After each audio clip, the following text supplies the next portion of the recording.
आपण माने अनेक चोरी विषय शुणिथिबे एवं जानिथिबे। आजिकाली अनेक उपाय चोरी मध्य होउछि।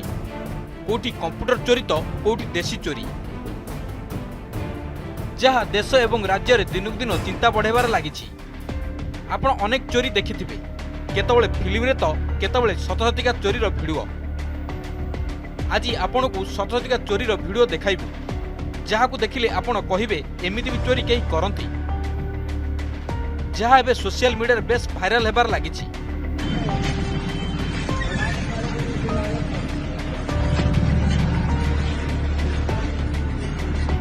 बिहार राज्यर किछि चोर चलंता रेल गाड़ी तेल चोराउथुवार दुस्साहसिक काम करुथुवार देखिबाकू मिलिछि। चोर माने पाटनार एक प्रशासनिक अनुमंडल बिहाटा दे जाउथुबा एक तेल टैंकर को टार्गेट करिसेंती, जहार वीडियो को एक ट्विटर यूजर पोस्ट करिसेंती। एई वीडियोटी बिहार पाटना जिलार बिहाटा नगर।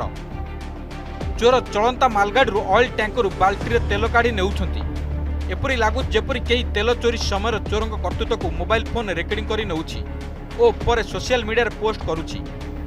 तेल बोझे टैंकर नहीं जाउथुबा ट्रेन उपरे स्थानीय लोके चढ़ाऊ करि दैछंती ओ निज निज बाल्टी रे तेल भरी नेबाकू दौड़ लगाउथुबार देखिबाकू मिलिछि। वीडियो रे आपण देखि पारुथुबे चोर माने निज निज बाल्टी रे तेल भरुथुबा बेले मझिरे एक रेल ब्रिज मध्य आसुछि। हेले चोर माने निज जीवन को खातिर न करी बेस सहजरे मालगाड़ी तेल काढ़ी नेउछंती। मालगाड़ी निज गंतव्य स्थल में पहुंचा पूर्व चोर माने तैल चोरी करने को झपटी पड़ुछंती। Bureau report, Argus news.